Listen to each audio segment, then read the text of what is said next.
Hey guys, Josh here, and welcome to the Game Cave.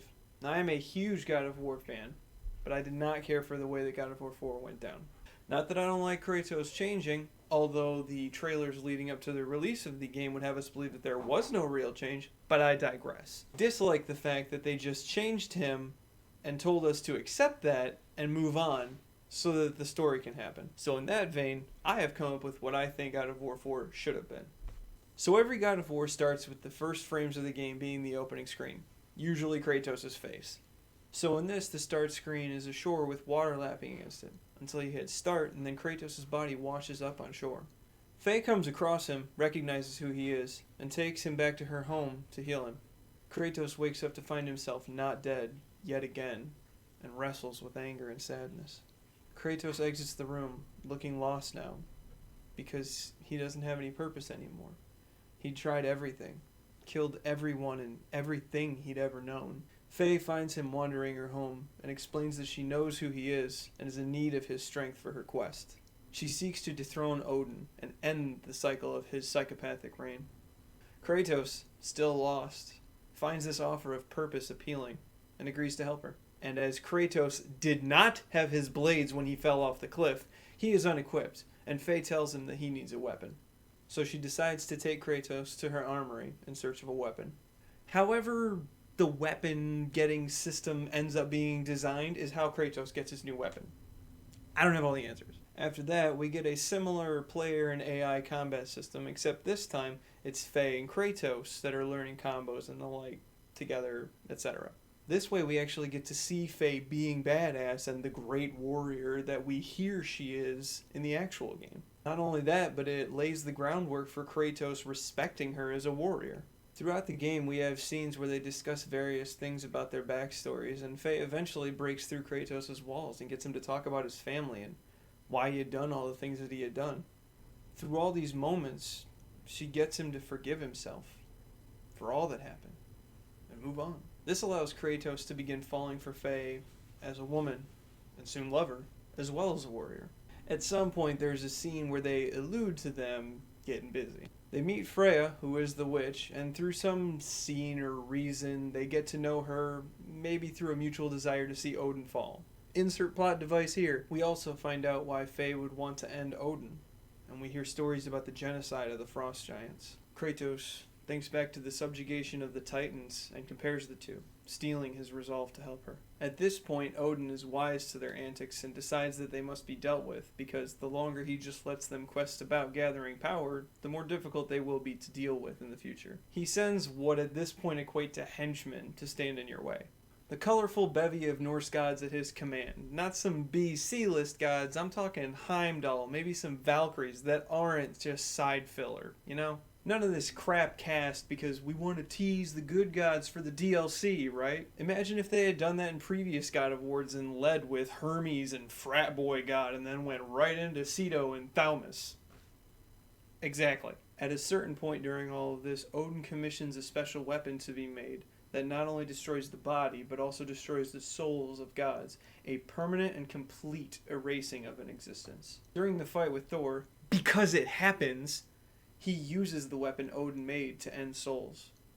And Thor lands a blow on Faye at a crucial point. Kratos, realizing the implication, rages and slays Thor in typical brutal God of War fashion. Then he uses the weapon on Thor, taking it and Mjolnir, and adding them both to his arsenal. After which he rushes to Faye's side, who is taking her final breaths, and tells Kratos that she's pregnant, and that he has to cut the baby out of her in order to save him.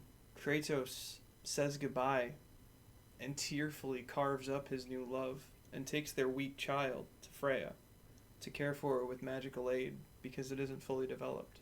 We then see Kratos filled with rage and see that typical Kratos scowl come across his face as for the first time in this game he has his own motivations beyond just helping Faye and once again seeks vengeance and blood. The blood of yet another God King. In this, the last area, the combat feels very different because you can feel that Faye is not there, because she's not. And the player feels this loss, literally and mechanically.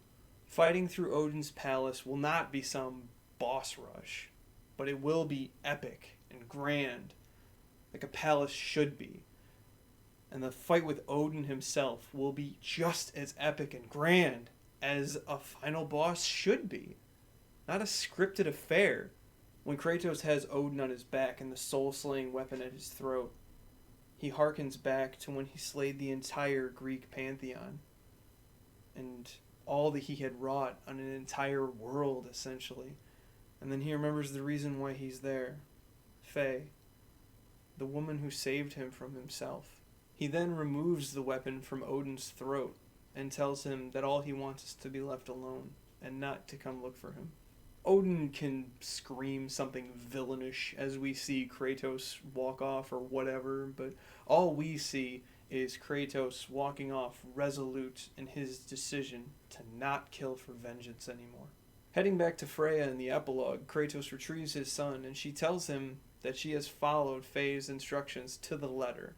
Kratos, obviously confused, asks what she's talking about. Freya mentions the letter that Faye gave to her before they last left her home. Kratos has no idea what she's talking about, and Freya explains that an area just outside her domain has been marked off and shielded from Odin's sight, so that Kratos can raise Atreus safely until the time comes for them to take her ashes to Jotunheim, the highest peak in all the realms. Kratos, no stranger to visions, prophets, and divining, smirks as he realizes that his love had a plan for them all along, and that she would live on in her intentions for their now family. Kratos heads to the forest to start building their home, and the game comes to a close as Baldur enters Odin's chamber, and Odin orders him to find Kratos and take his head. God of War 5 can be basically what God of War 4 is now, with minor changes, obviously. We would feel a greater connection to Kratos and Atreus' relationship because he would have love in his heart instead of, I guess, nothing.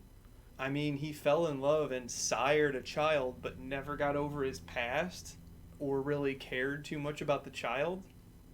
Also, I would definitely not be keeping the combat from God of War 4 because, wow, that is terrible combat. At any rate, this is what I think God of War 4 should have been.